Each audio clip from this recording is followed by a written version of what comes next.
गुरु प्रणाम मंत्र। ओम अज्ञानतिमिरान्धस्य ज्ञानाञ्जनशलाकाय चक्षुरुन्मीलितं येन तस्मै श्रीगुरुवे नमः।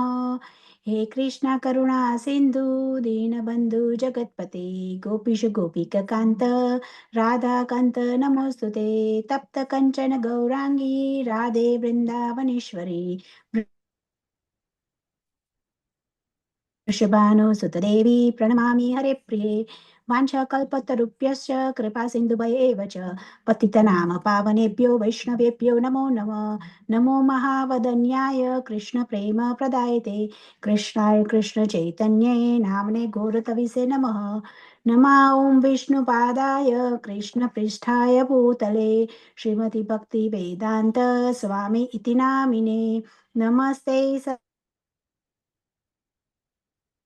सरस्वती देवी गौरवाणी प्रचारिणे निर्विशेष शून्यवादी पाश्चात्य देशतारिणे श्री कृष्ण चैतन्य प्रभु नित्यानंद श्री अद्वैत गदाधर श्रीवासादि गौर भक्त वृंद। हरे कृष्ण कृष्ण कृष्ण हरे हरे हरे राम राम राम हरे हरे। हरे कृष्ण कृष्ण कृष्ण हरे हरे हरे राम राम हरे हरे। हरे कृष्ण कृष्ण कृष्ण हरे हरे हरे राम राम हरे हरे। जय श्रीला प्रभुपाद। बधाने दंडवत प्रणाम। हरे कृष्ण माताजी, धन्यवाद તમારો। हरे कृष्ण डिवोटीज। हरे कृष्ण दंडवत प्रणाम प्रभुजी। हरे कृष्ण डिवोटीज, दंडवत प्रणाम તમને પણ બધાને। તો આપણે ભગવદ ગીતાના ત્રીજા ચેપ્ટરના ત્રીજો શ્લોક આપણે ગઈકાલે દેખ્યો હતો અને આજે ચોથો શ્લોક દેખવાના છીએ। તો કોઈને યાદ છે કે આપણે ગઈકાલે શું વાત કરી હતી? બહુ વેરી બ્રીફલી, કોઈને નથી યાદ?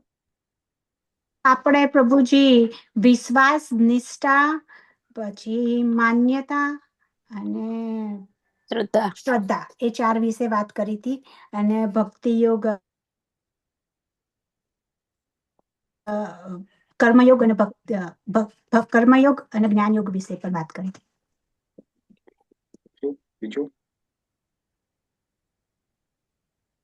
કર્મયોગ અને ભક્તિ યોગની વાત કરી, જ્ઞાન યોગની વાત કરી હતી કે કર્મયોગ અને ભક્તિ યોગ, કર્મયોગ અને જ્ઞાન યોગ બે સાથે ચાલતા હોય છે।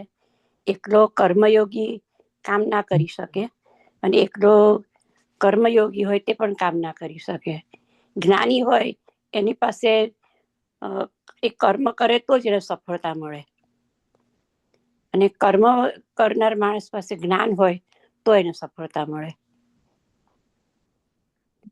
અને બીજું તમે કહ્યું હતું ક્ષર અને અક્ષર। ક્ષર એટલે આ દુનિયા આખી નાશવંત છે ક્ષર, અને અક્ષર એટલે આત્મા। આત્મા આપણો અક્ષર છે જેનો નાશ નથી થતો, ને જેને આ જ્ઞાન મેળવ્યું હોય તે બુદ્ધિ યોગી કહેવાય। હું બોલું બીજું પ્રભુ? હા બોલો કલ્પનાબેન। નિષ્ઠાના બે પ્રકાર કયા હતા, જ્ઞાન યોગી ને કર્મયોગી। Very good. અને એક અંતર્મુખી અને બહારમુખી। એટલે અંતર્મુખી એટલે જ્ઞાન યોગી, બહારમુખી એટલે કર્મયોગી એ કીધું તું। એટલે કર્મ કરવાનું પણ ફળની આશા નહીં રાખવાની। એવું આપણે એમાં ફળની આશા નહીં રાખવાની। ફળની આશા રાખવાની પ્રભુજી એવું કહ્યું હતું, પણ એવું નહીં કે કર્મ કરવાનું પણ એમાં આસક્તિ નહીં ફળ રાખવાની। જેવું આવે સોરી, આસક્તિ નહીં રાખવાની। આસક્તિ નહીં રાખવાની, મને ખબર આસક્તિ જ નહીં હતી રાખવાની। સ્ટેપમાં તમે ફસવાના છો, મને ખબર જ હતી। આસક્તિ નહીં રાખવાની। એમાં જનક રાજાનો દાખલો આપ્યો હતો। આપણા બધાના ઘરમાં નોર્મલી ગીતાનો સાર હોય છે લખાયેલ બોર્ડ ઉપર, પોસ્ટર લગાવ્યું, એમાં લખ્યું હશે ક્યાં લેકે આયા था, क्या लेके जाएगा, जो है यहीं का है, जो दिया यहीं से दिया। પણ એ ખોટું છે। કોઈ ખાલી હાથે જતું નથી, કોઈ ખાલી હાથે આવતું નથી, રાઈટ? ના ના કઈ લઈ જઈએ છીએ આપણે? કર્મ જ લઈ લઈ જઈએ જઈએ છીએ ને, છીએ બીજી તો એકલા જો સંપત્તિ. કર્મ સાથે લઈને હા. જઈએ છીએ હમ. અને આવીએ છીએ ત્યારે પણ કર્મ લઈને જ આવીએ છીએ. ના પણ એ જે તમે ગીતાનો સાર જે છે એમાં પણ લખ્યું, એટલે એમાં જ મને યાદ છે, હું નાનો હતો ત્યારે હું વાંચતો હતો, એમાં જ લખ્યું છે કે કર્મમાં તારો અધિકાર છે. શું લખ્યું છે પછી આગળ? અત્યારે તો બધું યાદ નહીં પ્રભુજી. કર્મમાં તારો અધિકાર છે પણ ફળમાં અધિકાર નથી. ફળની અધિકાર નથી કે ફળની આશા ના રાખવી છે ફળની એવું? આશા આશા નહીં ના રાખવી, એમ રાખો ભાઈ, આશા એવું નહીં એવું રાખવી. પ્રભુજી, એટલે તો તમે અમને અમારું સુધાર્યું હતું એ વાત. હા. ફળમાં આસક્તિ નહીં રાખવી. હા. આસક્તિ નહીં રાખવાની. આ જે ગીતાનો સાર છે એ જય શ્રી ક્યાંથી આવ્યો છે કૃષ્ણ. તમને ખબર છે? કોને છાપ્યો છે તમને ખબર છે? નથી ખબર. આપણે તો શું શું મતલબ છે? આપણે તો વાંચવાથી મતલબ છે. એ પણ ઉતારવું છે કે નથી એ તો જોઈશું. ગીતાનો સાર કોને છાપ્યો? ગીતા સાર ખોટો કોણ છે. લખ્યો તો ખબર નથી. જેને લખ્યું છે એ ખોટું છે, એવું કશું નથી. ભગવાન કૃષ્ણ ક્યાંય આવી બધી વાતો નથી કરતા. એવો કોઈ સાર નથી. અને ગીતાનો કોઈ સાર છે તો એક જ છે. એ કયો છે? મન મના મદ ભક્તો મધ્યાજી મામ નમસ્કુરુ. ભગવાન કે છે તું મારો ભક્ત બન અને મારી શરણાગતિ કર, મારી પૂજા 7મા કર. અધ્યાયનો છેલ્લો શ્લોક છે ને? ના, ઘણા બધા છે. ગીતાનો રિયલ સાર તો એ જ છે. 9મા ચેપ્ટરના 34મો શ્લોક, 18મા ચેપ્ટરનો 65મો શ્લોક અને 66મો શ્લોક. આ સાર છે ગીતાનો. પણ આપણે ગીતાનો સાર કોઈ બીજો જ સમજ્યા છે. એનીવે, આપણે એની ચર્ચા નથી. પણ આજે તમે કીધું ને, કર્મ કરવાનું પણ ફળની ઈચ્છા નહીં રાખવાની. ઈચ્છા વગર તમે ઊભા પણ નહીં થતા. મફતમાં કામ કરો. તમે જોબ કરતા હશો કે જોબ કરી હશે, મફતમાં કરે છે કોઈ? ના, 1 મિનિટ પણ ના થાય. એન્ડ ઓફ ધ મંથ તો તમારે સેલેરી જોઈએ છે. કઈ રીતે ઈચ્છા નહીં રાખવાની? 1 કલાકનું પેમેન્ટ જોઈએ. હા, તો અહીંયા તો ખોટું છે ને. એનો મતલબ તો ભાઈ ભગવાન કૃષ્ણ જે કહે છે તો એ તો ખોટી વાત છે. તો ભગવાન ત્યાં ઈચ્છા રાખવાની વાત નથી કરતા. ભગવાન ત્યાં વાત શું કરે છે? આસક્તિ વિના કામ કર, કે મારે આ જ ફળ જોઈએ ને આ રીતે જ પ્રાપ્ત થવું જોઈએ એની ઈચ્છા ના રાખવી. મારે આવું જ જોઈએ ફળ, આ ફળ પ્રાપ્ત થશે.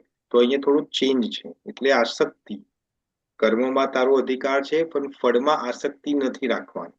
એ હવે ચેન્જ કરો આપણે. રાઈટ? ઓકે. હા, કોઈને કશું કહેવું છે? હરે કૃષ્ણ પ્રભુજી. હરે કૃષ્ણ. મારે ખાલી એકાદશી વિશે પૂછવું હતું. મને કોઈ પૂછે એટલે કાલે કરવાની છે કે પછી પરમ દિવસ? કાલે વાત થઈ હતી ને? 2 મિનિટ. હું નથી પ્રભુજી. ગઈકાલે તમે નતા? યા નથી હું કાલે. નતા એટલે તમે જો મિસ થઈ ગયું ને તમારું. હા, હમ. આવું થાય. જો મિસ કરો એટલે આવું મિસ થઈ જાય પછી. પણ જવું પડે એવું હતું એટલે આઉટ ઓફ ટાઉન હતી પ્રભુજી, એટલે મારે. તમે રેકોર્ડિંગ છે એ સાંભળી લો. યા રેકોર્ડિંગ ના એન્ડમાં છે. મેં પૂરું ડિટેલમાં સમજાવ્યું છે. મેં આજે ઓકે સાંભળ્યું. ઓકે. હા, તો ડિટેલમાં છે. તો એકાદશી વિશે તમને ત્યાં જવાબ મળશે. એટલે એ પ્રમાણે તમે સાંભળશો એટલીસ્ટ. ઓકે. ના ના ના, એ તો સાંભળીશ. યા, એ તો હું સાંભળીશ. યા. 3.3 જે છે. Okay okay. યા. ઓકે, તો હું હવે સ્ક્રીન શેર કરું છું. તો કાલે આપણે જોયું તો કે અર્જુન જે ભગવાન કૃષ્ણને ક્વેશ્ચન પૂછે છે પહેલા અને સેકન્ડ શ્લોકમાં 3જા ચેપ્ટરના, ભગવાન તમે મને આ ઘોર કર્મમાં કેમ નાખવા માંગો છો? તમે મને યુદ્ધ કરવાની કેમ સલાહ આપો છો? કારણ કે તમે તો કહો છો કે કર્મ કરતા જ્ઞાન ઉત્તમ છે. તો મારે તો જ્ઞાન પ્રાપ્ત કરવું છે. અને તમે મને કહો છો કે તું યુદ્ધ કર. તો તમારી જે વાણી છે એ કેવી છે? વ્યામિશ્રેણ, મિશ્રિત વાણી છે. હા, વ્યામિશ્રેણ, મિશ્રિત છે. તો મને ખબર પડતી નથી. તો ભગવાન કૃષ્ણ કાલે જવાબ ચાલુ કર્યો તો એમને આપવાનો. તો ભગવાન કૃષ્ણ કહે છે, શ્રી ભગવાન ઉવાચ, લોકે અસ્મિન દ્વિવિધા નિષ્ઠા પૂરા પ્રોક્ત ભયાનગ, જ્ઞાન યોગેન સાંખ્યેનામ કર્મ યોગેન યોગિનામ. ભગવાન કહે છે 2 પ્રકારની નિષ્ઠા છે. કઈ છે? નિષ્ઠાનો મતલબ શું છે? કાલે સમજાયો તો ડિટેલમાં તમને. તો એક છે જ્ઞાન યોગ અને એક છે કર્મ યોગ. હા, તો એવું નથી કે જ્ઞાન યોગ જે કરે છે એ કર્મ નથી કરતા અને જે કર્મ કરે છે જ્ઞાન નથી કરતા, એવું નથી.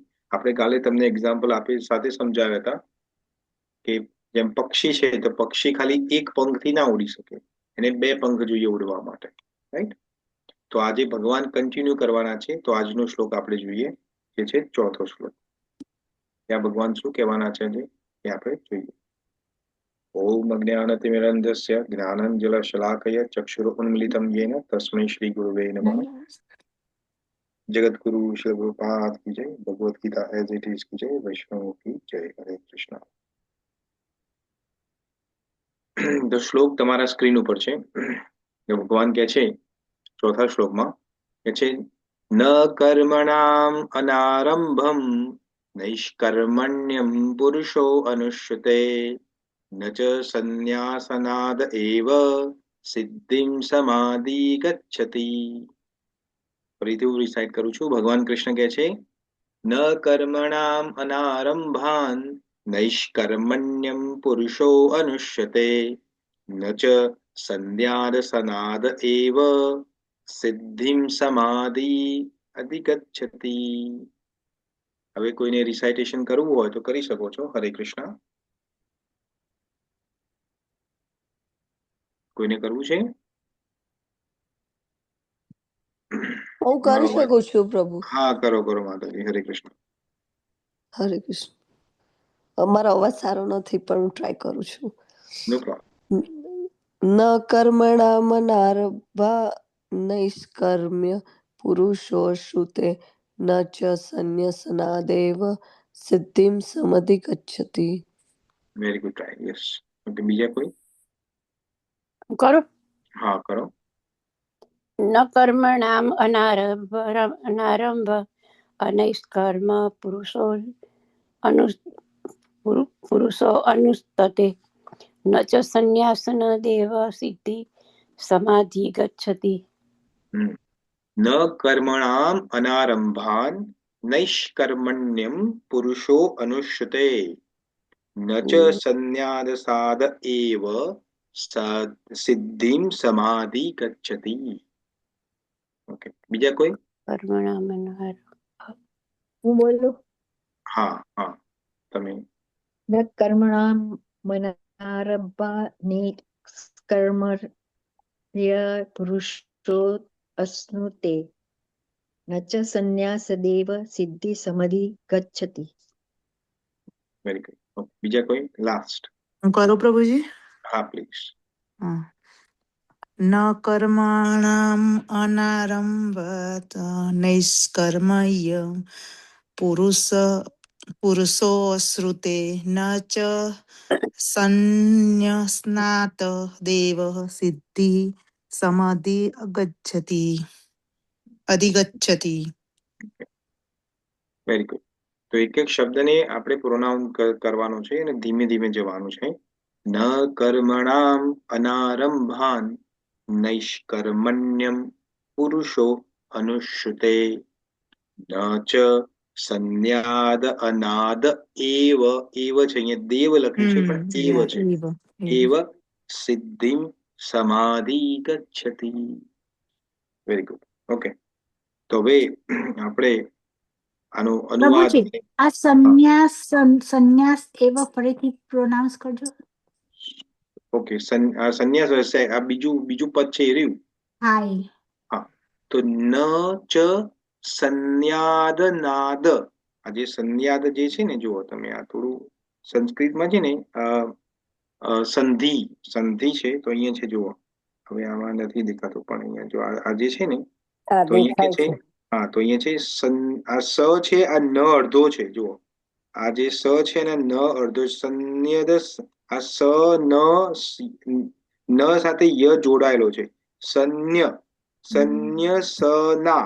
સંન્યસના દ.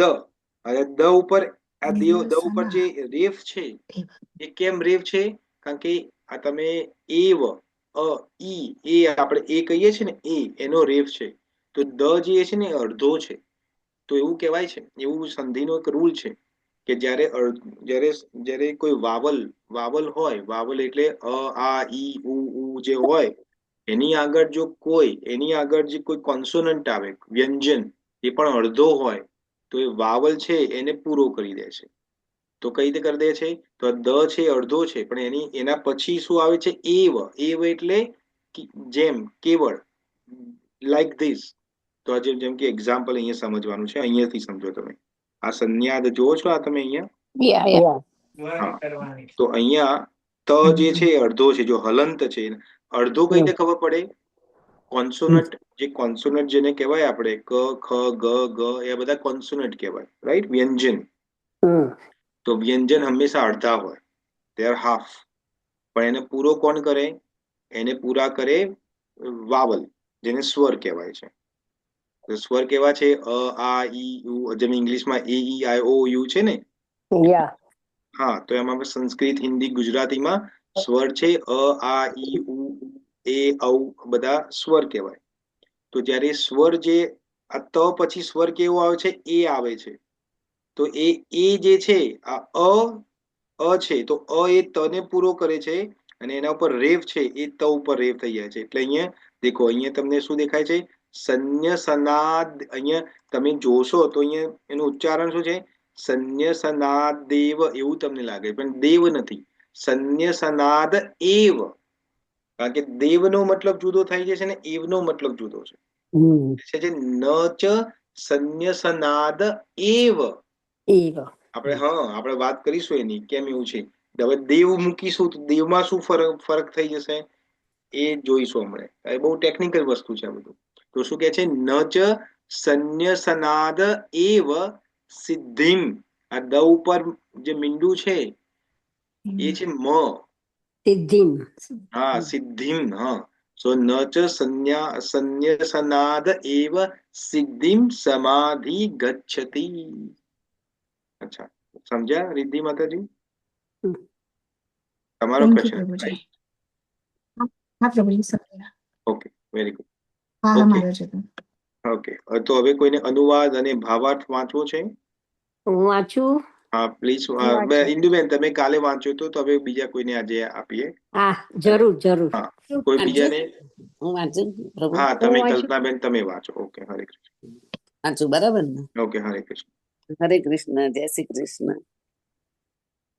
અધ્યાય 4 અનુવાદ. મનુષ્યને કર્મનો સમૂળગો પ્રારંભ ન કરવાથી ન તો કર્મ ફળથી મુક્તિ પ્રાપ્ત થાય છે અને ન તો કર્મ ત્યાગથી તેને પૂર્ણતા સિદ્ધિ થાય છે.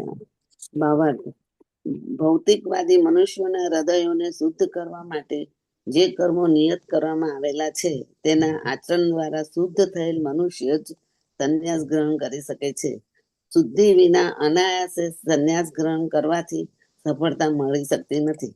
જ્ઞાન યોગીઓના મંતવ્ય અનુસાર માત્ર સંન્યાસ ગ્રહણ કરવાથી અથવા સકામ કર્મમાંથી નિવૃત્તિ થવાથી મનુષ્ય તરત જ નારાયણ સમાન થઈ જાય છે, પરંતુ ભગવાન શ્રી કૃષ્ણના સિદ્ધાંતને અનુમોદન આપતા નથી.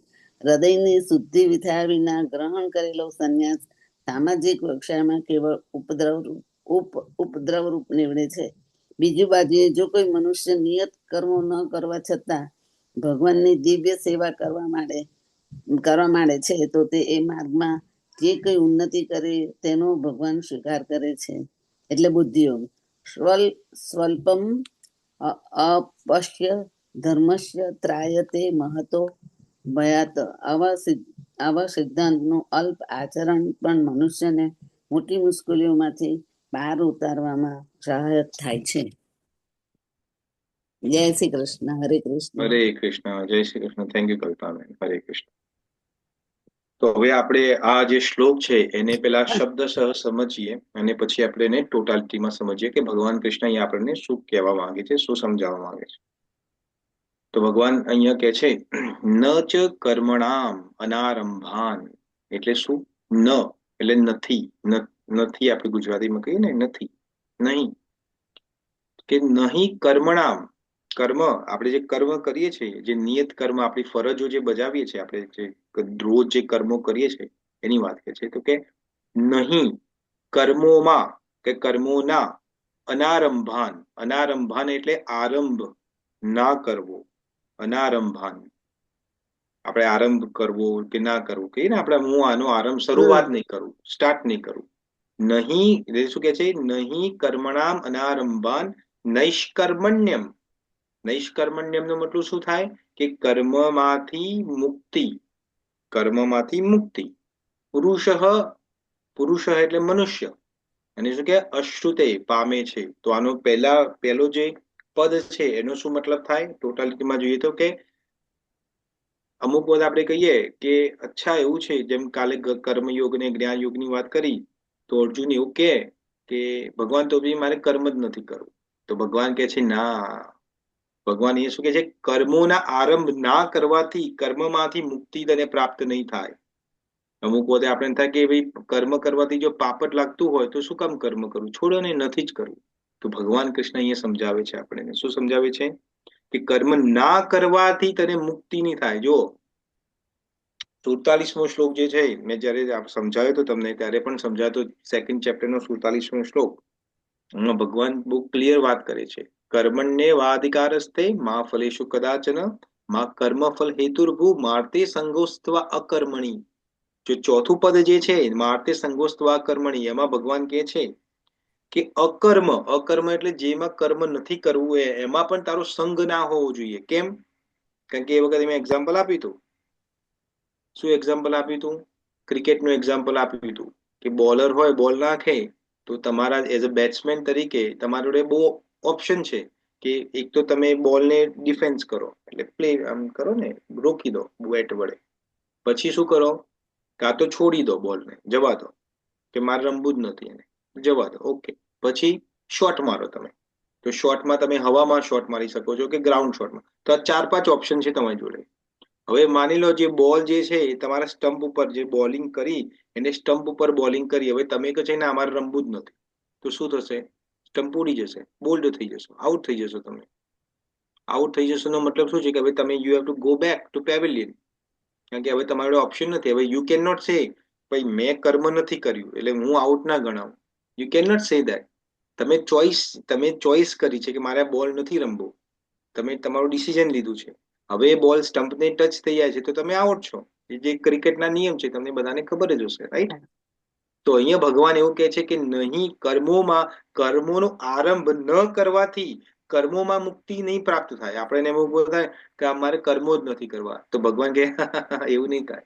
તું જો કર્મ નહીં કરે તો પણ કર્મમાંથી તો તને મુક્તિ પ્રાપ્ત નહીં થાય. આપણે એમને સમજીશું ડિટેલમાં કે ભગવાન કૃષ્ણ શું સમજાવવા માંગે છે. તો આ પહેલું પદ સમજ્યા. અહીંયા ભગવાન શું કહે છે? ન કર્મણામ અનારંભાત નૈષ્કર્મણ્યમ પુરુષ અનુશ્રુતે. પછી બીજા પદમાં શું કહે છે ભગવાન? ન ચ એટલે એને નહીં. સંન્યાસત, સંન્યાસ એટલે આપણે બધાને ખબર છે સંન્યાસી, રાઈટ? સંન્યાસ એવ એટલે માત્ર. સિદ્ધિમ એટલે આપણે કહેવાય ને આધ્યાત્મિક સફળતા, જેને કહે ને સિદ્ધિ કહે છે. સિદ્ધિમ સમધિગચ્છતિ પ્રાપ્ત, સમધિગચ્છતિ નો અર્થ પ્રાપ્ત કરે છે. તો એનો મતલબ શું કહે છે અહીંયા ભગવાન? કે સંન્યાસ લેવાથી પણ આધ્યાત્મિક સફળતા પ્રાપ્ત નહીં થાય. તો આ શ્લોકની અંદર જે પ્રીવિયસ જે શ્લોક હતો, આગળનો શ્લોક, એનું એક્સટેન્શન છે. કેમ એક્સટેન્શન છે? કારણ કે આગળના ત્રીજા શ્લોકમાં ભગવાન શું કહે છે કે બે નિષ્ઠાઓ છે, બે પ્રકારની નિષ્ઠા છે, કર્મયોગ અને જ્ઞાનયોગ. તો હવે કર્મયોગ અને જ્ઞાનયોગ વિશે ભગવાન થોડું એક્સટેન્શન આપે છે. કર્મયોગની અંદર કર્મ કરવું પડે, તો ભગવાન કહે છે કે તું નહીં કર્મ કરે તો કર્મથી છૂટી જશે, એવું પણ ના માનતો. અને જ્ઞાન યોગની અંદર સંન્યાસ, છોડી દેવાનું બધું, રાઈટ? તો એવું કહે છે કે તું જ્ઞાન યોગને પણ ફોલો કરીશ. એક્ઝામ્પલ, કારણ કે અર્જુને તો જ્ઞાન, આ યુદ્ધ નથી કરવું, તો એને સંન્યાસ લેવો છે. તો ભગવાન કહે છે કે સંન્યાસ લેવાથી જ ખાલી તને આધ્યાત્મિક સફળતા પ્રાપ્ત થશે, એવું પણ નથી. તો અહીંયા ટોટાલિટીમાં આનો જે અર્થ છે એ શું થાય કે કર્મોનો આરંભ ન કરવાથી મનુષ્ય પોતાના જે કર્મ છે, જે કર્મોમાંથી મુક્તિ પ્રાપ્ત નહીં કરી શકે. અને માત્ર સંન્યાસ લેવાથી પણ સિદ્ધિ પ્રાપ્ત નહીં થાય. સિદ્ધિનો મતલબ શું છે? અષ્ટ સિદ્ધિની વાત નથી કરતા, લઘુમાં, ગરિમા, એ બધી વાત નથી કરતા. સિદ્ધિનો મતલબ છે આધ્યાત્મિક સફળતા. આધ્યાત્મિક સફળતાનો મતલબ શું છે? કે પોતાની જાતને સમજવું કે હું આ બોડી નથી, હું આત્મા છું. આધ્યાત્મિક સફળતા છે. તો એવું નથી કે સંન્યાસ લોકો ધારણ કરે તો એ લોકોને સેલ્ફ રિયલાઇઝેશન, જેને ઇંગ્લિશમાં શબ્દ છે, એ પ્રાપ્ત થઈ જાય છે, એવું નથી. તો ભગવાન કૃષ્ણ અહીંયા આ સમજાવવા માંગે છે કે તારું કર્તવ્ય કર્મ તો તારે કરવું જ પડશે. You have no choice. હવે આપણે થોડું ડિટેલમાં સમજીએ. સો ફાર અહીંયા કોઈનો કોઈ ક્વેશ્ચન છે એ તમને કશું સમજમાં ના આવ્યું હોય તો? એક મિનિટ, આધ્યાત્મિકમાં સફળતા ન મળે એટલે તો પણ તને મુક્તિ નહીં મળે એમ? ના, એવું નથી કહ્યું. તો ભગવાન એવું કે છે આધ્યાત્મિક સફળતાનો મતલબ શું? તો આધ્યાત્મિક સફળતાનો મતલબ છે કે પોતાની જાતને આત્મા માનવું અને બોડી ના માનવું, એને આધ્યાત્મિક સફળતા કહેવાય છે. અચ્છા. શું તો કહ્યું? સંન્યાસ જે લોકો ધારણ કરે છે, જે સંન્યાસી થઈ જાય છે, રાઈટ, ઓરેન્જ કપડા બધા પહેરે છે, એવું નહીં માની લેવું કે સંન્યાસ ધારણ કર્યો તમે તો તમને આધ્યાત્મિક સફળતા પ્રાપ્ત થશે. It's not possible, it's not always guaranteed. જેમ અર્જુન અહીંયા કહે છે ને કે મારે યુદ્ધ નથી કરવું, મારે સંન્યાસ ધારણ કરવો છે, હું ભાગી જવા માંગુ છું. આગળ એક શ્લોકમાં આવશે ત્યાં ભગવાન કહે છે કે કર્મ કરતા વધુ ઉત્તમ છે જ્ઞાન, અને જ્ઞાન કરતા પણ ઉત્તમ છે ભક્તિ. પણ ભક્તિ કરવા માટે પણ જ્ઞાન જોશે અને કર્મ કરવા માટે પણ જ્ઞાન જોશે. જ્ઞાન પ્રાપ્ત કરવા માટે પણ કર્મ કરવું પડશે અને ભક્તિ કરવા માટે પણ કર્મ કરવું પડશે. એટલે એવું નહીં માન, અર્જુનને કહે છે ભગવાન, આગળ સમજાવશે, તો એવું નહીં માનવું કે આ બધા જે ત્રણ જે યોગ છે, કર્મયોગ, જ્ઞાન યોગ ને ભક્તિ યોગ, એ ત્રણ જુદા જુદા છે, એવું ના માનીશ. ત્રણેય ઇન્ટર રિલેટેડ છે, એકબીજાથી જોડાયેલા છે. તો અર્જુન જે સમજે છે કે ઓ ભગવાન કૃષ્ણ તો એવું કહે છે કે કર્મયોગ છે, જ્ઞાન યોગ છે ને ભક્તિ યોગ, તો જેને જે પસંદ આવે લઈ લે. આજકાલ આપણા ઇન્ડિયાની અંદર કે લોટ ઓફ જે કથા વાચકો કે જે ભગવદ્ ગીતા ને બધું જે સમજાવે છે, કે જે રીતે એ લોકો આટલી બધી ભગવદ્ ગીતાઓ બધી બહાર છે, આટલી બધી કોનો છે, બધાને પ્રાર્થના કરું છું કે તમે પ્લીઝ મ્યુટ રાખો, કારણ કે પાછળ બેકગ્રાઉન્ડમાં અવાજ આવે છે. બધાને પ્રાર્થના છે, મ્યુટ કરી દો પ્લીઝ.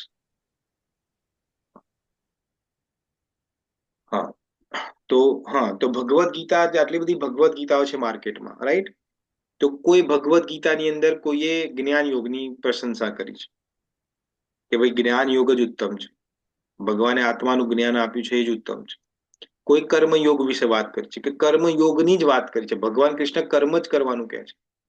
કોઈ એવું કહે છે કે ના અષ્ટાંગ યોગની વાત કરી છે, 6ઠ્ઠો અધ્યાય આવશે, અને કોઈ કહે છે કે ભક્તિની વાત કરી છે, રાઈટ? જયારે શિલ પ્રભુપાદે જયારે ભગવદ્ ગીતા લખી, એનું તાત્પર્ય લખ્યું, અનુવાદ, ત્યારે કોઈને પૂછ્યું એક પત્રકારે કે શિલ પ્રભુપાદ, માર્કેટમાં ઓલમોસ્ટ 106-107 ટાઈપની જુદી જુદી ભગવદ્ ગીતાઓ અવેલેબલ છે, તો એક નવી ભગવદ્ ગીતા કેમ તમે લાવે?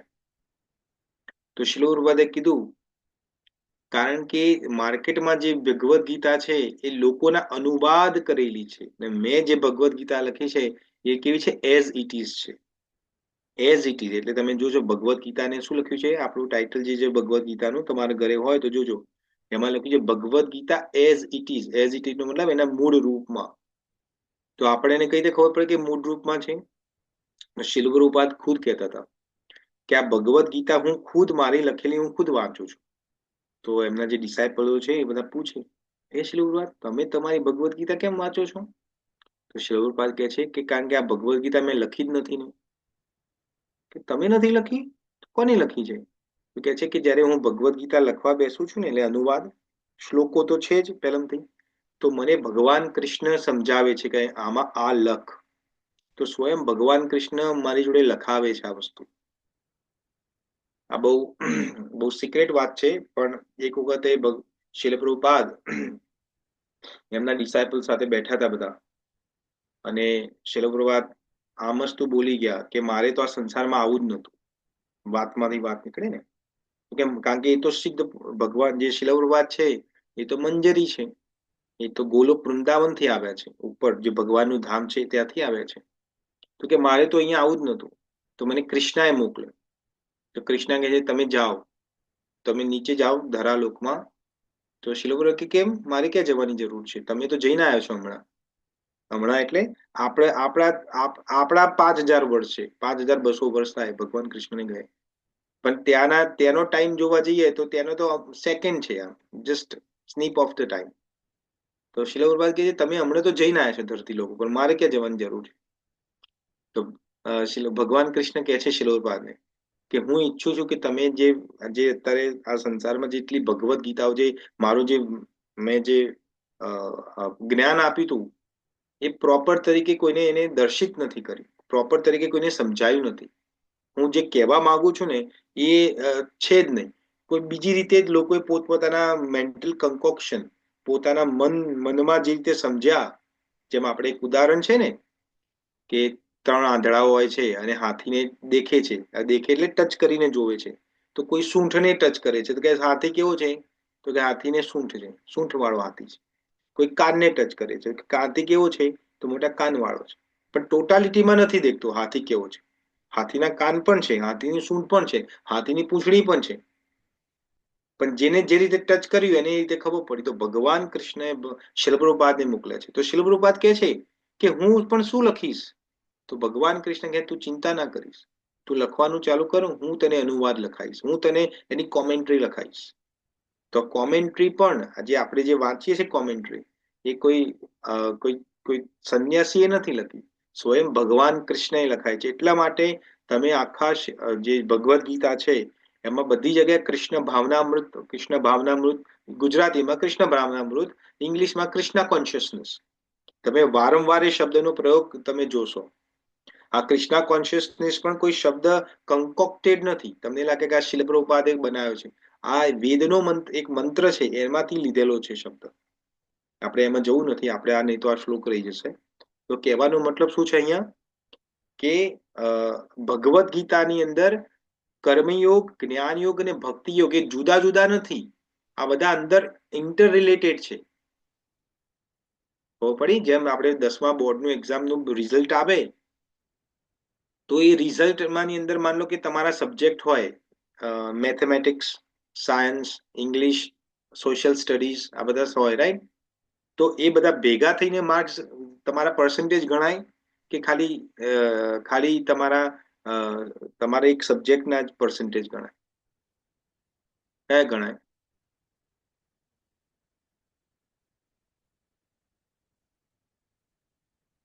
ભેગા થઈને ગણાય ને, ટોટલ ગણાય ને? ટોટલ ટોટલ ગણાય બધા. હા, તો કર્મયોગ, જ્ઞાનયોગ ને ભક્તિ યોગ એ ત્રણે જોડાયેલા છે. પણ એ શું છે, કઈ રીતે કરવાનું છે અને કયો યોગ કોનાથી વધુ સુપીરિયર છે? જેમ કે એક્ઝામ્પલ છે, આ જ એક્ઝામ્પલ આપ્યું આપણે 10મા ધોરણનું એક્ઝામ્પલ આપ્યું, રાઈટ? તો 10મા ધોરણનું એક્ઝામ જે માન લો કે તમે બધા 10મું પાસ કર્યું જ હશે, રાઈટ? 10મું પાસ કર્યું તો તમારા બધાના પર્સન્ટેજ આવ્યા હશે, જુદા જુદા હશે. કોઈના 80% હશે, કોઈના 90 હશે, કોઈના 70 હશે, કોઈના 60% હશે, જે પણ ટકા હશે, રાઈટ? તો માની લો કે કોઈ સ્ટુડન્ટ છે એને સાયન્સ સ્ટ્રીમ લેવી છે, સાયન્સમાં જવું છે, તો એના ગણિતના અને વિજ્ઞાનના જે માર્ક્સ હોય એ દેખવામાં આવે ટોટાલિટી, અને એમાં એના પર્સન્ટેજ બંનેને ભેગા કરીને જોવે તો ભાઈ જે પણ બેરોમીટર હોય એ કટ ઓફ માર્ક્સ કે 95% કે 90% વોટ એવર જે હોય એટલા તમારા હશે તો તમને સાયન્સમાં એડમિશન મળશે. જેને સાયન્સમાં એડમિશન નથી મળતું એને કોમર્સમાં મળે છે, રાઈટ?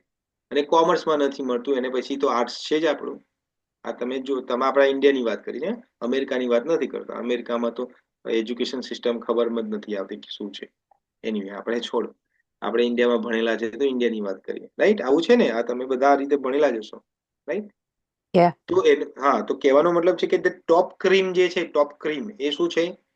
સાયન્સ અને મેથેમેટિક્સ. પછી આવે છે કોમર્સ અને પછી આવે છે આર્ટ્સ. તો કર્મયોગમાં પણ મીન્સ આ ભગવદ્ ગીતામાં પણ આવું જ છે.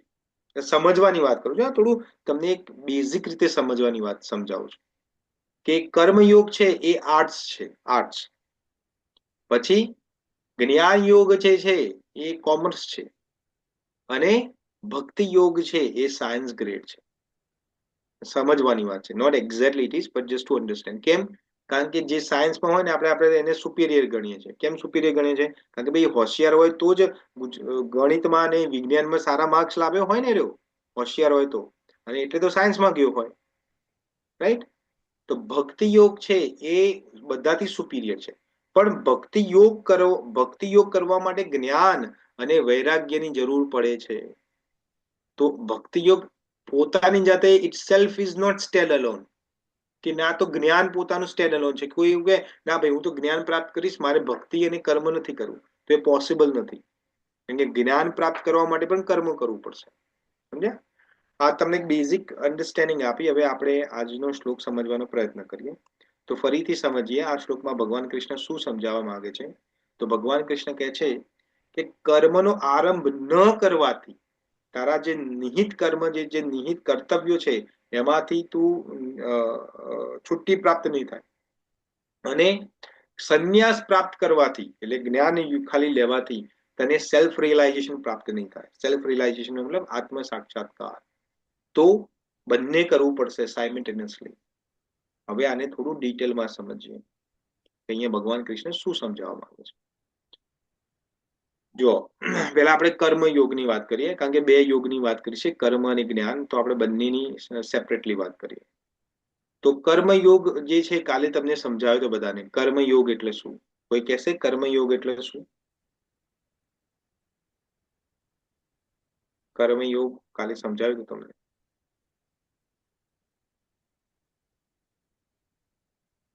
કોઈ નહીં? કર્મ કરવાનું પણ એમાં આસક્ત નહીં થવાનું. અને કર્મયોગ ને જ્ઞાનયોગ બે સાથે ચાલતા હોય છે.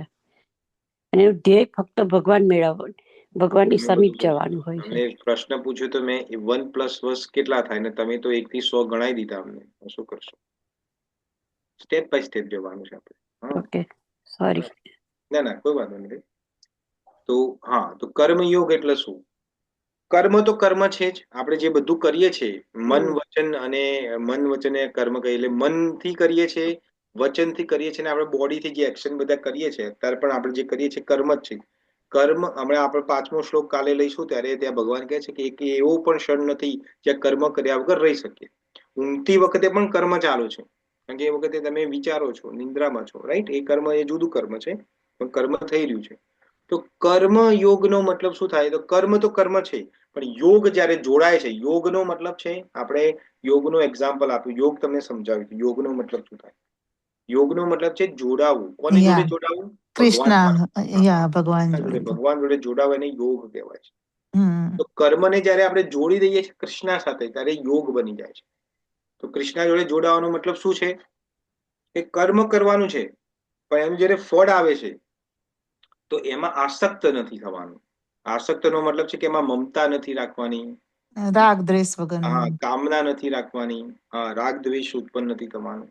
કારણ કે જે ફળ આવે છે તમારા હાથમાં નથી. ભગવાન કૃષ્ણ કહે છે કે ફળ જે છે હું આપું છું. તમને કર્મનું ફળ આવે છે હું નક્કી કરું છું. તો મને કેમ નક્કી કરી? કારણ કે ભગવાનને બધું તમારા આગલા પાછલા જન્મ બધા ખબર છે. અને જે ફળ આપવાનું છે, તો જે માનો કે તમે પતિ પત્ની બહુ કોમન રિલેશન છે આપણો, તો પતિ પત્નીના જે તમે કર્મનું ફળ આવે છે તો ખબર છે ભગવાન કૃષ્ણને કે આ જે પત્ની બની છે ગયા જન્મમાં સાસુ હતી એની, ને આ પતિ બન્યો છે એ ગયા જન્મમાં એની વહુ હતી. તો હવે આ બધાને આ લડ કરતા હતા એકબીજાને, તો આ વખતે પતિ પત્ની બનાવ્યા છે. હવે એનો બદલો વાળે છે. આપણને નથી ખબર, પણ હવે ભગવાનને ખબર છે. આ વસ્તુ ખબર પડી?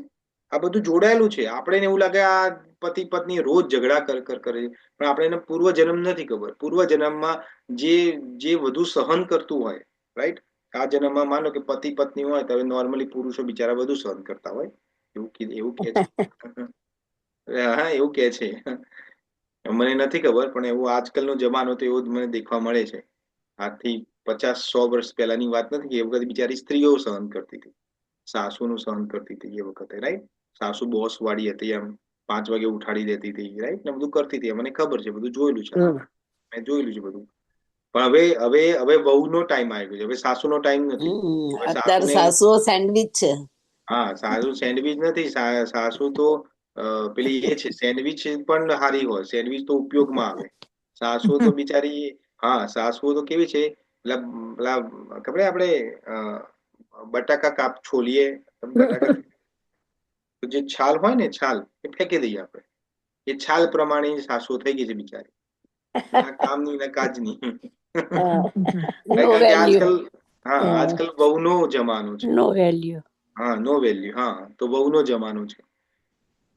તો આપણે ક્યાંથી લીધું હતું આપણે? હા ખબર નહીં ક્યાંથી ક્યાં વાત આવી ગઈ યાર.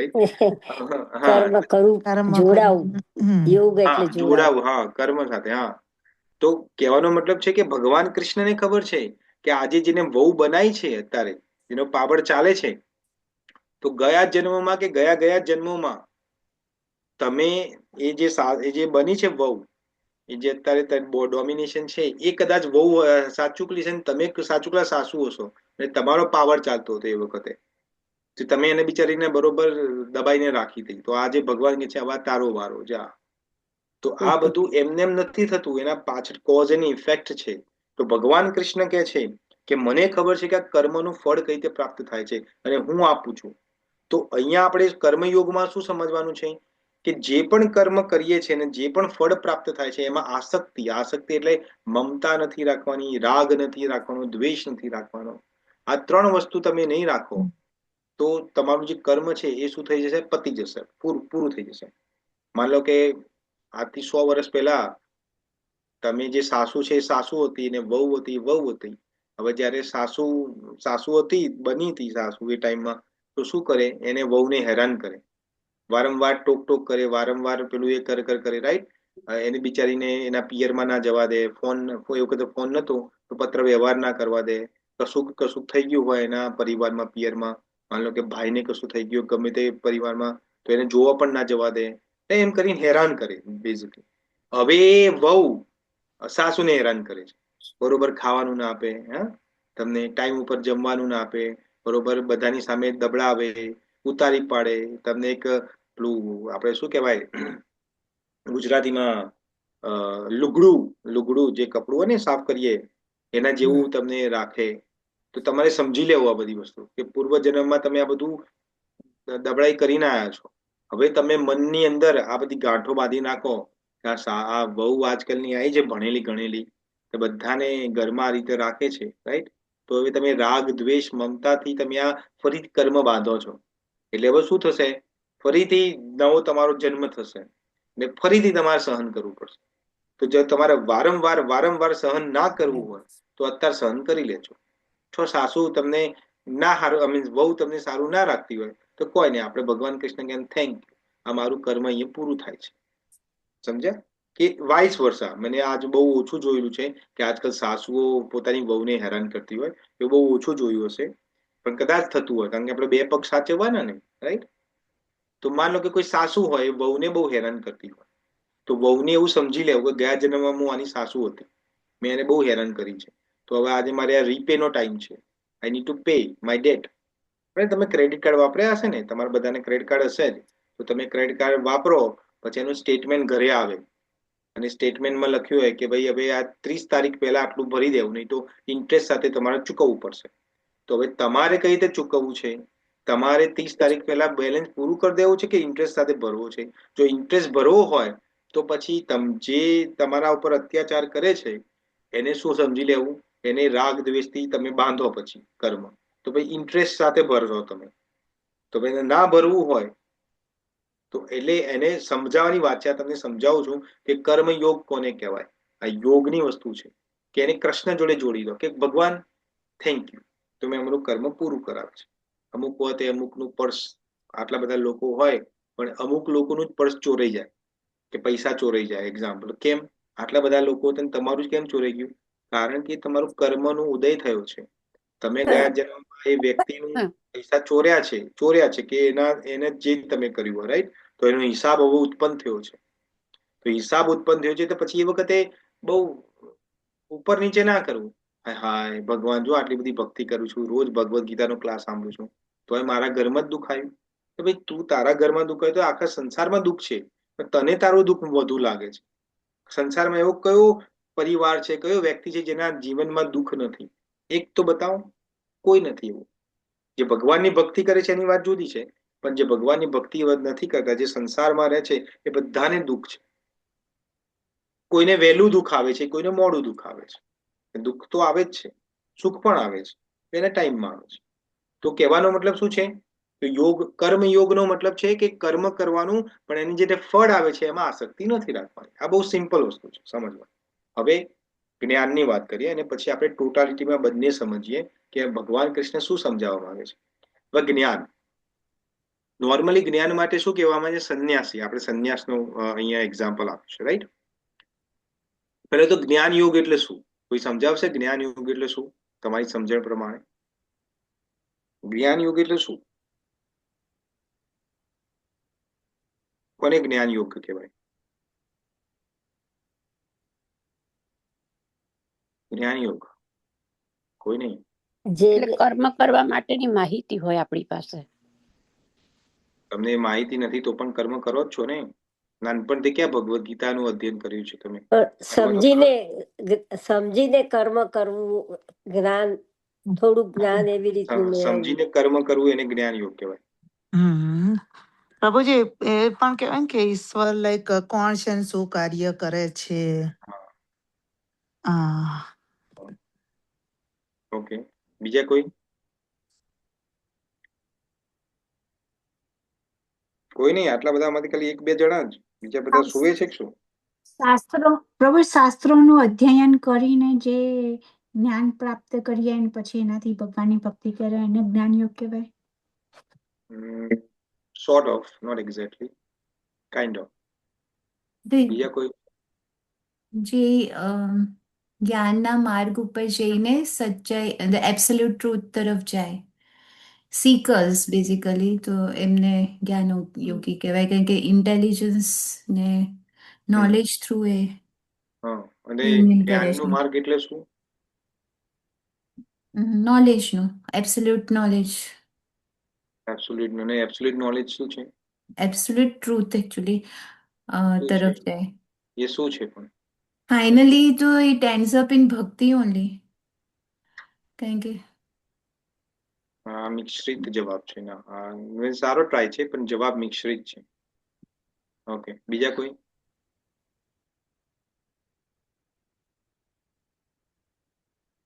આપણે જ્ઞાન યોગી નું બ્રહ્મન સુધી જ હોય છે, એટલે આપણે બેઝિક ક્વેશ્ચન છે, જ્ઞાન યોગ કોને કહેવાય? હવે આપણે એનું ડેસ્ટિનેશન શું છે એ બધું આપણે એની વાત નથી કરતા.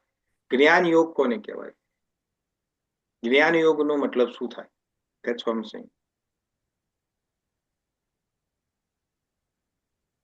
તે કર્મ કરીએ ને જાણવું બરાબર. કર્મ કરીને જાણવું એને જ્ઞાન કહેવાય. એટલે જાણીને એમ કે જે કઈ કરીએ તો થોડું વિચારી સમજીને કરીએ એમ. તો હવે તમને આ ભગવદ્ ગીતાનું જ્ઞાન પ્રાપ્ત થયું, તમે સમજી વિચારીને કર્મ કરો છો? એમ કરીએ બી ખરા ને ના પણ થાય એવી રીતે. 50-50 છે. કોઈ વાત નહીં, સારું, ઓકે. એટલે સકામ કર્મ કહેવાય અને એ કર્મનો કદી નાશ ના થાય. ના એ બધું નથી. તમે ક્યાંથી તમે કઈ ભગવદ્ ગીતા વાંચો છો ઇન્દિરાબેન? જ્ઞાન યોગ એટલે આત્મા અને પરમાત્માને સમજવાનો સરળ માર્ગ. આત્મા અને પરમાત્માને સમજવાનો શું મીનાબેન? આત્મા અને પરમાત્માને સમજવાનો રસ્તો, માર્ગ. તમને શું કે 10 માર્કનો ક્વેશ્ચન હોય ને તો હું તમને 3 માર્ક્સ આપીશ. આપણે એ રીતે સમજો કે હું તમને એમ કહું કે 100%માંથી તમને 30% માર્ક્સ આપું એમ. તમારે બરોબર બોલ્યા છો પણ 30% જેટલું સાચું બોલ્યા છો. ઓકે, સમજી હવે ફરીથી. તમે બધા ભૂલી જાઓ છો. જો પાછળનું પ્રોબ્લેમ છે કે આપણે અહીંયા અમેરિકન સ્ટાઇલનું ભણીએ છીએ. અમેરિકામાં કેવું છે ખબર છે ભણવાનું? આજે આ વીકમાં ભણ્યા પછી તમારો યુનિટ ટેસ્ટ થાય પછી ભૂલી જવાનું. બોલો. હા બોલો. એટલે આપણે જ્ઞાન એને કહીએ કે જે અસત અને અસત નું જ્ઞાન હોય. Very good. યસ. જો હવે આ કલ્પનાબેન નંબર 1 છે. જો એમને યાદ રહે છે બધું. સાચી વાત છે. યસ, આપણે તમને જ્ઞાનીની પરિભાષા કીધી હતી. જ્ઞાની કોને કહેવાય? અને ગીતાના 5 પ્રકાર ખબર હોવા જોઈએ ને. ખબર હોવા જોઈએ નહીં. નથિંગ લાઈક ખબર. જ્ઞાન હોવું જોઈએ. એનું જ્ઞાન હોવું જોઈએ. એવું નથી, ખબર. આત્મા, જીવ બધું. હા, તો જ્ઞાન એટલે શું ને જ્ઞાન યોગી એટલે શું? જ્ઞાન યોગી એટલે જે કૃષ્ણ ભગવાન સાથે સત અને અસત અન્ય વિવેક જાણે છે. વિવેકનો મતલબ શું છે? એ વિવેક નહીં જે આપણે ઘરમાં મહેમાન આવે ને છોકરો જય શ્રી કૃષ્ણ કે આપણે કે કેટલો વિવેકી છોકરો છે, એ વિવેકની વાત નથી કરતા. એ વિવેક નથી, એ સંસ્કાર છે, સભ્યતા છે. એ વિવેક નથી. વિવેકનો મતલબ છે ડિફરન્શિએશન કરવું, તફાવત કરવું. તો જે સત અને અસત ને જાણીને તફાવત કરી શકે છે અને વર્તી શકે છે, અને સત અને અસત નો કંટ્રોલર કોણ છે? ઈશ્વર છે કંટ્રોલર. અને જે પ્રકૃતિના 3 ગુણોને સમજે છે એ જ્ઞાની છે. હા, તો એને જ્ઞાન યોગ કીધો છે. એટલા માટે જ્ઞાન યોગની અંદર જયારે ભગવદ્ ગીતાના પહેલા ચેપ્ટર, એટલે પહેલું ચેપ્ટર તો ચલો અર્જુન વિષાદ યોગ છે, અર્જુનનું લેમેન્ટેશન છે. પણ બીજા ચેપ્ટર થી માંડીને 6થા ચેપ્ટર સુધીનો જે છે ભગવદ્ ગીતા, એ કર્મયોગ, કર્મ પ્રધાન છે, એટલે કર્મયોગના કીધા છે. પછી 7મા ચેપ્ટર થી માંડીને 12મું ચેપ્ટર સુધી ભક્તિ યોગ છે, ત્યાં ભગવાને ભક્તિની વાત કરી છે. અને 13મા ચેપ્ટર થી માંડીને 18મા ચેપ્ટર સુધી, 18મું તો જો કે રીકેપ છે, તો આપણે 17 સુધી કરીએ, તો 13માંથી 17 સુધીની જે વાત છે એ બધી જ્ઞાનની વાત છે. ભગવાન જ્ઞાનની બધી વાતો કરે છે. તો ત્યાં ખબર પડે છે આપણને, કારણ કે 14મું ચેપ્ટર છે એ 3 મોડ્સ ઓફ મટીરિયલ નેચર છે. 15મું ચેપ્ટર છે પુરુષોત્તમ યોગ છે. પુરુષોત્તમ યોગ એ જ ભગવાનની પ્રાપ્તિ કઈ રીતે થાય. તો એ બધું જે છે એ જ્ઞાન યોગમાં આવે છે. તો જ્ઞાનનો મતલબ શું છે? કે સત અને અસતનો જે ભેદ કરી શકે છે, પ્લસ જેને ખબર છે કે જીવ શું છે, પરમાત્મા શું છે, ઈશ્વર કોણ છે, કંટ્રોલર કોણ છે, આ પ્રકૃતિના 3 ગુણો શું છે, આ બધું જેને સમજી શકે છે અને જે પ્રેક્ટિકલ એનો અનુભવ કરીને પોતાના કર્મને અંદર એમ્બાઇબ કરી શકે છે, પોતાના કર્મોને એને એમ્બેડેડ કરી શકે છે, એને જ્ઞાન યોગી કહેવાય છે. સમજમાં આવ્યું કે નથી આવ્યું? કોમ્પ્લિકેટેડ છે?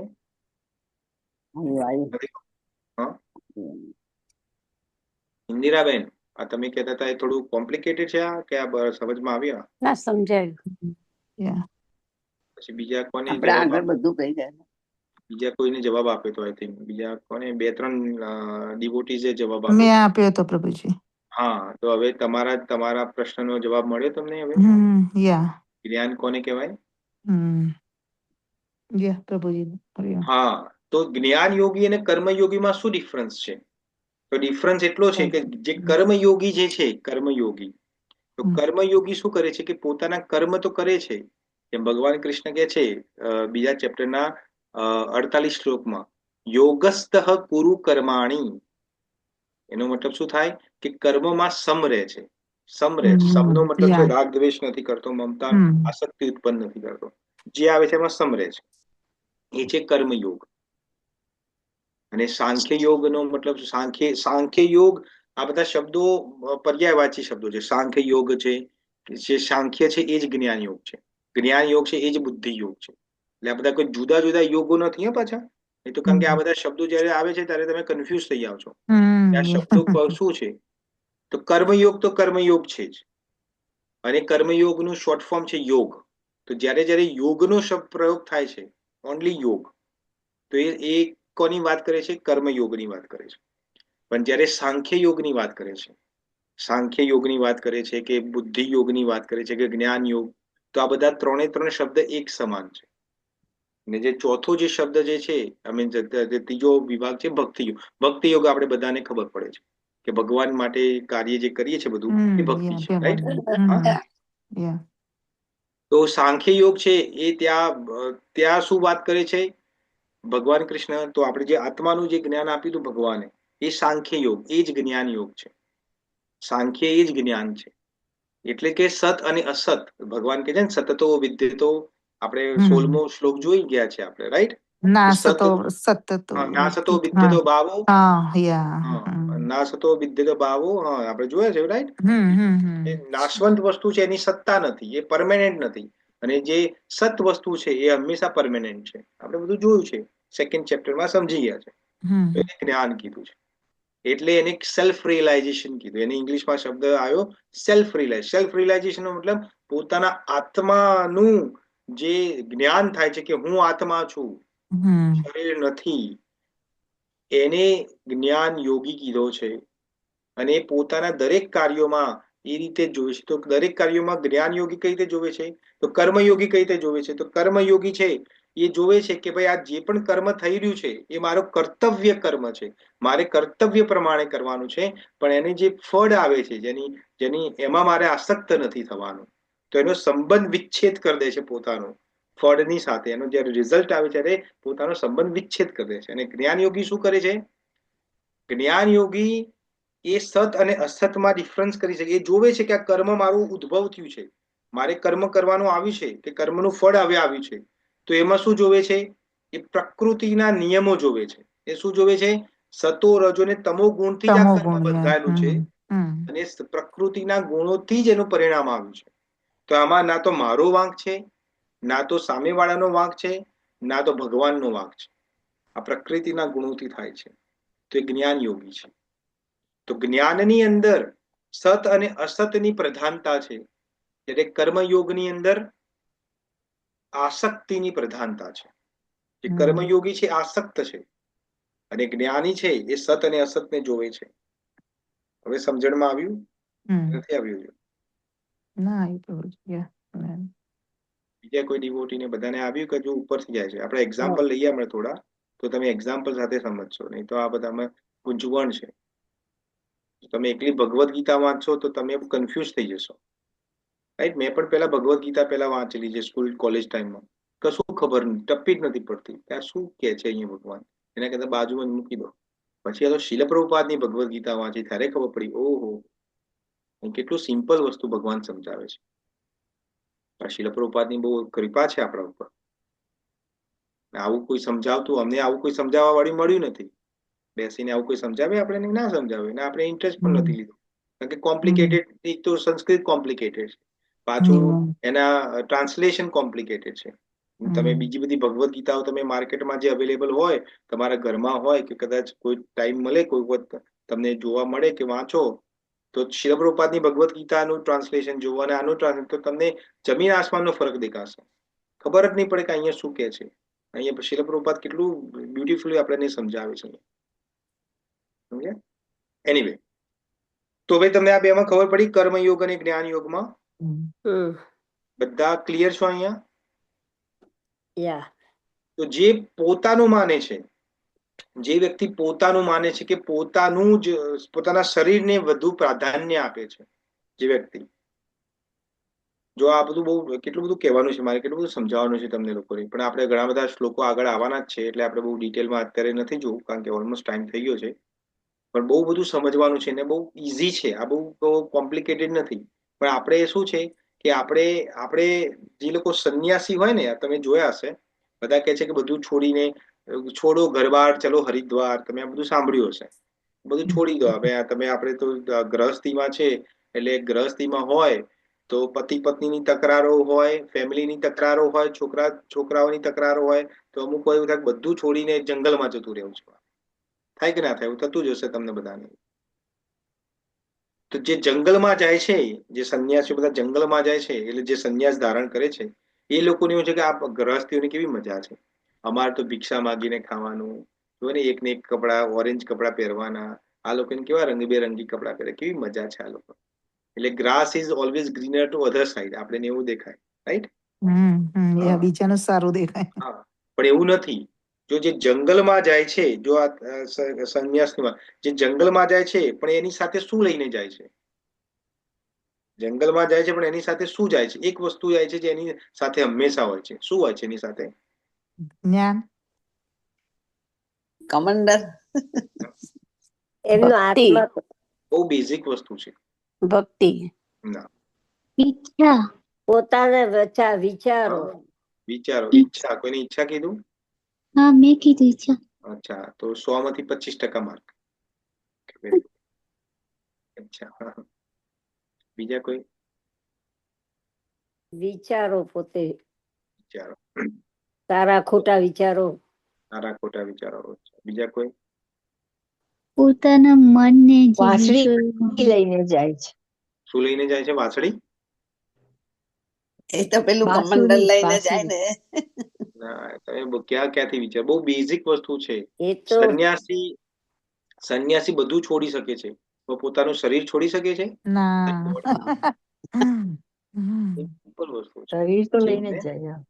હા, તો શરીર લઈને જાય એનો શું મતલબ થાય કે શરીરના સંબંધો સાથે લઈને જાય છે, શરીરની જે આવશ્યકતાઓ છે એ લઈને સાથે જાય છે. અત્યારે જો કે હવે જંગલ રહ્યા નથી, રાઈટ? અત્યારે તો હવે હા, પણ પહેલાના જમાનાની અંદર પણ તો કહેવાનો મતલબ શું છે કે જે લોકો સંન્યાસી બનવા માંગે છે કે જ્ઞાન યોગ કરવા માંગે છે એ લોકો પણ પોતાની ઈચ્છાઓ, જેમ આઈ થિંક શિવાનીએ કીધું કે પોતાની ઈચ્છાઓ લઈને પણ પોતાની અંદર ઈચ્છાઓ છે, બહારથી બધું દેખાડે ત્યજી દીધું છે. બહારથી મેં ઘર છોડી દીધું, પૈસા છોડી દીધા, બધું છોડી દીધું, પણ અંદરની ઈચ્છાઓ નથી છોડી હજુ. એક કાલે આપણે ડિસ્કસ કરીશું થોડું, કારણ કે અત્યારે ઓલમોસ્ટ ટાઈમ થઈ ગયો છે, પણ કાલે આપણે ડિસ્કસ કરીશું એના વિશે કે ત્યાગ અને સંન્યાસમાં શું ફરક છે. ઇઝ અ ડિફરન્સ બિટવીન ત્યાગ અને સંન્યાસ. આપણે બધું એક જેવું લાગે છે, but there's a difference, core difference છે ત્યાગ અને સંન્યાસમાં. તો સંન્યાસીઓને આપણે એવું લાગે કે બધું છોડી દો, આ બધા ઉત્તમ છે, પણ અંદર જે મનમાં જે બધી ઈચ્છાઓ જે રહેલી છે દેહ પ્રતિ, એ તો છે જ. તો દેહ સાથેનો જે વિચ્છેદ છે એ નથી થતો. તો એવું નથી કે જ્ઞાન યોગી છે બધા પોતે એટલા માટે કીધું. જો આ કેટલું હમણાં જ તમને વાત કરી 15-20 મિનિટ પહેલા કે જ્ઞાન કોને કહેવાય કે સત અને અસતમાં ડિફરન્સ છે. સત શું છે? આત્મા છે. અસત શું છે? બોડી છે. તો જે 24/7 જેને આ રિયલાઇઝેશન રહે છે કે હું આત્મા છું, હું બોડી નથી, અને જે પણ મારી સાથે થઈ રહ્યું છે કે જે પણ બધું આ સંસારમાં થઈ રહ્યું છે એ બધું પ્રકૃતિ કરાવે છે, એ જ્યારે એને પરમેનન્ટ થઈ જાય ત્યારે એને જ્ઞાન યોગી કહેવાય છે. આ ઈઝી નથી. અર્જુનને એવું લાગે જ્ઞાન યોગી ઇઝ વેરી ઈઝી, કે આ કર્મ, મારું કર્મરૂપી જે કર્મ આવ્યું છે યુદ્ધ રૂપી, એને છોડીને જ્ઞાન પ્રાપ્ત કરવું. ભગવાન કૃષ્ણ કે તું બેસી રહે ભઈલા, નહીં મેર પડે. કેમ નહીં મેર પડે? એનું કારણ છે. શું કારણ છે? જો આપણા હિસ્ટ્રીમાં જોઈએ ને તો 2 ઋષિ થઈ ગયા. તમે નામ સાંભળ્યું છે બંનેનું. એક છે વિશ્વામિત્ર છે અને એક ભગવાન પરશુરામ છે, રાઈટ? હવે જો વિશ્વામિત્ર જે છે એ પોતે જન્મથી ક્ષત્રિય છે. જન્મ એમનો ક્ષત્રિયમાં થયો છે. આપણે તમને આખી સ્ટોરી કીધેલી હતી મેં વિશ્વામિત્ર અને જન્મ એનો ક્ષત્રિય કુળમાં થયો છે, પણ પોતે બનવા માંગે છે બ્રાહ્મણ. એટલે પોતે જે કર્મયોગી, ક્ષત્રિય હોય છે, કર્મયોગી હોય છે, રાઈટ? જેમ અર્જુન કર્મયોગી છે, રાઈટ? પણ બનવા શું માંગે છે? બ્રાહ્મણ. જ્ઞાન યોગ, જ્ઞાન પ્રાપ્ત કરવામાં. ને આ બાજુ ભગવાન પરશુરામ છે બ્રાહ્મણ અને બનવા માંગે છે કર્મયોગી. હા, ક્ષત્રિય. બધાને હા હાથમાં પરશુ હોય છે, રાઈટ? તો જો આ ડિફરન્સ તમે જો ખબર પડે છે અહીંયા. તો એવું નથી કે એક વસ્તુ છોડીને બીજી વસ્તુ તમે પ્રાપ્ત કરી શકશો અને ઈઝી છે. બંને હેન્ડ ઇન હેન્ડ ચાલે છે. તો ભગવાન કૃષ્ણ પણ અર્જુનને આ સમજાવવા માંગે છે કે તું એવું ના સમજીશ અર્જુન કે તું આ તારું કર્તવ્ય કર્મ જે યુદ્ધનું આવી પડ્યું છે એ તું છોડી દઈશ, તું આરંભ નહીં કરે, એને શરૂઆત નહીં કરે તો તું આમાંથી છૂટી જઈશ, કે તું જ્ઞાન યોગી ખાલી સંન્યાસ લઈ લઈશ તો તને સેલ્ફ રિયલાઇઝેશન છે. It's not possible. તારું કર્તવ્ય કર્મ તો તારે નિભાવવું જ પડશે વિધાઉટ એની ડિલે. તો આપણા બધાના જીવનમાં પણ આ અનુભવ આ બધા થાય છે. જો ભગવાન કૃષ્ણ કેટલું ડિટેલમાં સમજાવે છે કે માન લો કોઈ ડોક્ટર છે, તો ડોક્ટર છે તો ડોક્ટર જોવે કે આ પેશન્ટ છે એને મેં ટ્રીટ નથી કર્યું ને મરી ગયો, તો ડોક્ટર કે જો ભાઈ મેં એને ટ્રીટ નથી કર્યો, આ મરી ગયો તો મારો ફોલ્ટ નથી, રાઈટ? એક રીતે જોવા જઈએ તો બરાબર છે. પણ ડોક્ટરની એક શું કહેવાય એની ડ્યુ કેર કહેવાય, ડ્યુ કેર પ્રોસેસ કહેવાય કે ડોક્ટર એની ટ્રીટમેન્ટ નથી કરી, પણ જો ડોક્ટરને ખબર પડે કે ભાઈ આ દર્દી છે એ ખોટી દવા લે છે અને એને જો સ્ટોપ નથી કરતો, ત્યાં એને ઇન્ફોર્મ નથી કરતો, તો પણ એને નેગ્લિજન્સમાં ગણાય છે. તો એ કર્મ પણ એના પર લાગુ પડે છે. સમજમાં આવ્યું એક્ઝામ્પલ? માની લો એક્ઝામ્પલ છે, બીજું એક્ઝામ્પલ આપો એટલે તમને બધું ખબર પડે. તમે ઇન્ડિયામાં રોડ ઉપર જતા હોય અને આજકાલ તો બહુ થાય છે, ખટારો અને બાઇક વાળાનું એક્સિડન્ટ થાય અને પેલો બાઇક વાળો ઉલડીને પડે પેલી બાજુ 10 ફૂટ દૂર, બિચારો તડપતો હોય અને બધા જ ભેગા થઈ જાય અને રીલ, આજકાલ તો રીલ બનાવે બધા, રાઈટ? રીલ બનાવે છે. બિચારો તડપતો હોય, કોઈ એમ્બ્યુલન્સને બોલાવે નહીં, કોઈ દવાખાને ના લઈ જાય અને મરી જાય ત્યાં. તેમાં તમારો પાપનો ભાગ બને, તમે પાપના ભાગી બન્યા કે ના બન્યા? બન્યા બન્યા બન્યા, જોયું ને યા. આપણે જે જોયું જોવે ને તે બધાય. હમ. હા, તો બધા જેટલા પણ છે બધા પાપના ભાગી છે, કારણ કે કોઈને એની હેલ્પ નથી કરી, રાઈટ? તો ભગવાન કૃષ્ણ પણ આજ અર્જુનને સમજાવે છે કે આ યુદ્ધ થવાનું છે, એને કન્ફર્મ છે, ને તું ભાગી જવા માંગે છે, તો તું ભાગી જઈશ તો પાપનો ભાગી બનીશ. ભગવાને બીજા ચેપ્ટરમાં આગળ અર્જુનને સમજાવી છે કે તારું કર્તવ્ય કર્મ જે વ્યક્તિ નથી કરતો ને એને છોડીને ભાગી જાય છે એ પાપનો ભાગી બને છે. તો આપણા લાઈફની અંદર પણ કોઈ પણ કર્તવ્ય કર્મ હોય, માન લો કે વહુ હોય તો એને સાસુ સસરાની સેવા કરવાની હોય, છોકરાઓને ધ્યાન રાખવાનું હોય, કે હસબન્ડ હોય તો એને પૈસા કમાવાના હોય, કે બીજું ત્રીજું હોય, તો પોતાના જે પણ કર્તવ્ય કર્મ છે એનું પાલન કરવું જ પડશે વિધાઉટ ડ્યુ. પણ એમાં ફરક કેટલો રાખવાનો છે આપણામાં અને નોર્મલ વ્યક્તિમાં? શું ફરક હોવો જોઈએ કે ભગવદ્ ગીતા સમજ્યા પછી આપણને ખબર પડે કે મારું કર્તવ્ય કર્મ મારે કર્તવ્ય પ્રમાણે નિભાવવાનું છે, પરંતુ મારામાં આસક્તિ નથી રાખવાની. ફળની આસક્તિ ને ફળની આસક્તિ તો બાજુમાં છે, એમાં કોઈ આસક્તિ જ નથી રાખવાની. રાખવાની નથી. હા, કે આ મારો છોકરો છે, આ મારી છોકરી છે, મારો પતિ છે, હમ મારા સાસ સસુર છે, મારા મમ્મી પપ્પા છે, એવી આસક્તિ વગર જે કાર્ય કરે છે એને કર્મયોગી કીધો છે. તો આપણામાં અને બીજામાં એટલો ફરક છે. આપણામાં એટલે જે ડિવોટીસ છે એની વાત કરું છું. ડિવોટીસ છે અને નોર્મલ વ્યક્તિ જે કર્તવ્ય કર્મ કરે છે એમાં બંનેમાં ફરક છે. દેખાય એક સરખું, બહારથી એક સરખું દેખાય, પણ અંદરનો ભાવ જુદો છે. તો અંદરના ભાવને ચેન્જ કરવાનો છે, રાઈટ? તો આ સાથે હું મારા વાણીને વિરામ આપું છું. હવે તમારે કોઈને કોઈ ક્વેશ્ચન હોય તો કરી શકો છો. હરે કૃષ્ણ. પ્રભુ, તમે આ બોલતા હતા કે જે વ્યક્તિ માને છે, પોતાના શરીરને માને છે અને પ્રાધાન્ય આપે છે, પછી આગળ બીજી વાત પર ચાલી ગયા તો કઈ વાત પર ચાલી ગયા? એટલે હું આત્મા છું એમ. હા હા હા હા, તો બરાબર છે ને. તો જે વ્યક્તિ પોતાનું શરીર છે એવું માને છે અને તેને પ્રાધાન્ય આપે છે, હા, પછી આગળ હું કયું ખબર ના પડે. એટલે તો જે વ્યક્તિ પોતાના શરીરને જ સંપૂર્ણ માને છે એ તો મૂર્ખ જ છે. અને જે વ્યક્તિ સમજે છે કે આ શરીર તો મને ભગવાને પ્રકૃતિ આપ્યું છે, રાઈટ? કારણ કે મેં એવી ઈચ્છાઓ કરી છે ને મારા એવી કર્મ કરેલા છે, તો મને આ પર્ટિક્યુલર બોડી મળી છે, પણ હું તો આત્મા છું. તો જે વ્યક્તિ એ ધ્યાનમાં રાખે છે એ જ્ઞાની છે, એને જ્ઞાની કીધું છે ભગવાને. પણ જેને આ જ્ઞાન નથી એ તો મૂર્ખ છે. બહુ સિમ્પલ છે. કોઈ હોશિયાર હોય, હોશિયારનું વિરોધાર્થી શું હોય? મૂર્ખ. જેને કહે ને એક મૂર્ખ હોય ને એક હોશિયાર હોય ને, એને શું કહેવાય આપણે ગુજરાતીમાં? પર્યાયવાચી તો ના કહેવાય, પર્યાયવાચી તો સેમ, સમાનાર્થી શબ્દો તો સેમ થાય. વિરોધાર્થી, વિરોધાર્થી કહેવાય ને. એક મૂર્ખ હોય, ડફોડ. હા, એક મૂર્ખ છે ને એક જ્ઞાની છે. તો જ્ઞાની કોણ છે? તો જે પોતાના આત્મામાં રમણ કરે છે, એ સમજે છે કે હું આત્મા છું ને આ બધું જે થઈ રહ્યું છે પ્રકૃતિથી થઈ રહ્યું છે, એ જ્ઞાની છે. અને જે આમાં નથી, જે પોતાના શરીરને જ પ્રાધાન્ય માને છે, એ મૂર્ખ છે. બરાબર. જય શ્રી કૃષ્ણ. અચ્છા, બીજા કોઈનો ક્વેશ્ચન? કોઈનું રિફ્લેક્શન? તમને કશું નવું સમજમાં આવ્યું, કશું ના સમજમાં આવ્યું, કશું બીજું ત્રીજું?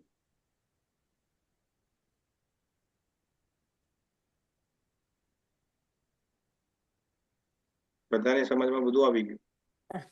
આ પહેલો શ્લોક છે ને પ્રભુજી, ફર્સ્ટ વન, આ ત્રીજા સ્વાધ્યાયનો, ત્રીજા અધ્યાયનો પહેલો શ્લોક. હા, એમાં એના ભાવાર્થમાં લખ્યું છે કે કૃષ્ણ ભાવનાનું તત્વજ્ઞાન એટલે શું? મને જોવા તો તમે કોને રિફર કરો છો? તો પહેલા શ્લોકમાં જઈએ. આ પહેલો શ્લોક છે. ક્યાં અહીંયા લખ્યું છે? કૃષ્ણ ભાવનાનું તત્વજ્ઞાન એટલે શું? કઈ જગ્યાએ લખ્યું છે? ભાવાર્થમાં. ભાવાર્થ છે, પણ ભાવાર્થમાં કઈ જગ્યાએ લખ્યું છે? પહેલા પેરેગ્રાફમાં છે? ભાવાર્થની અંદર મારામાં એક જ પેરેગ્રાફ છે. અચ્છા, તો અહીંયા કે છે પરંતુ કૃષ્ણ ભાવનામૃતના તત્વજ્ઞાનમાં તાલીમ પામ્યા વિના એકાંત સ્થળમાં જઈને કૃષ્ણના પવિત્ર નામનો જપ કરો, એની વાત કરો છો? હા, તો હા એ કૃષ્ણ ભાવનાનું તત્વજ્ઞાન એટલે શું એમ? તત્વજ્ઞાનનો કૃષ્ણ ભાવનામૃત તત્વજ્ઞાનનો મતલબ છે કે જે પણ તમે કર્મ કરો છો એ કૃષ્ણને ખુશ કરવા માટે કરો છો, એ કૃષ્ણ ભાવનામૃતનો તત્વ થઈ ગયું. તત્વનો Okay. મતલબ છે સત્ય. હમ કૃષ્ણ ભાવનામૃત એટલે કૃષ્ણ કોન્શિયસનેસ. કૃષ્ણ હા. કોન્શિયસનેસ નું સત્ય, what is a truth, what is a element of Krishna consciousness. Hmm. કૃષ્ણની ખુશી માટે જે કરવામાં આવે છે એ છે કૃષ્ણ ભાવનામૃતનું તત્વ. તત્વ. Okay okay. યા બીજા કોઈ ડિવોટી?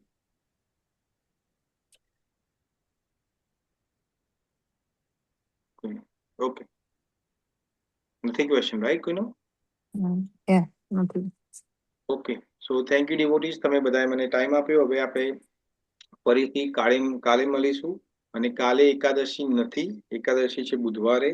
તો જેને કન્ફ્યુઝન હોય એ ગઈકાલનો જે આપણો ક્લાસ જે છે જે મેં તમને ગ્રુપમાં શેર કર્યો છે એનો એન્ડ પાર્ટ જોઈ લેજો. વાંચ્યું. એમાં તમને એક્સપ્લેન મેં કર્યું છે એકાદશી. પ્રભુજી, હા પ્રભુજી, હા. આપણો ચોથો શ્લોક સમજાય એમાં નીચે સ્વલ્પમ અપશ્ય ધર્મસ્ય ત્રાતો મહતો ભયાત. યસ, તે મહત્વ ભળાય, એનો મીનિંગ શું થાય? એ આપણે બીજા ચેપ્ટરના નેહા 40મો શ્લોક, નેહા વિક્રમો નાસ્તોસ્તિ પ્રત્યવાયો ન વિદ્યતે સ્વલ્પમ અપસ્ય ધર્મસ્ય ત્રાતો મહતો ભયાત. તમે બીજા ચેપ્ટરના 40મો શ્લોક ખોલશો, ત્યાં ભગવાન કૃષ્ણએ કીધું છે, શું કીધું છે કે થોડી પણ ભક્તિ તમે કરશો, થોડી પણ ભક્તિ, તો તમને બહુ મોટા ભયથી દૂર કરશે. ને મોટો ભય કયો છે? નિમ્ન યોનિમાં નિમ્ન જવાનો. યોનિમાં જવાનો. યા ભક્તિ કરશો તો તમે એટલી તો ગેરંટી છે કે તમે હ્યુમન કઈ નહીં બોડી તો જઈ તમને જાઓ. પ્રાપ્ત થશે. તમે નહીં જાઓ. યા તો એવું મિનિમમ તો કહું છું. તમારું એટલું થશે ભગવાનની ભક્તિથી, એ તમને પ્રાપ્ત થાય છે. તો એનો મતલબ એ છે માતાજી. બીજા ચેપ્ટરનો 40મો શ્લોક તમે એનું અધ્યયન કરજો. Thank you. હરે કૃષ્ણ. બીજા કોઈ ડિવોટી? ઓકે, તો થેન્ક યુ વેરી મચ ડિવોટીઝ. હવે કાલે આપણે ફરીથી 8:30 વાગે મળીશું અને આગળના શ્લોકનું આપણે અધ્યયન કરીશું.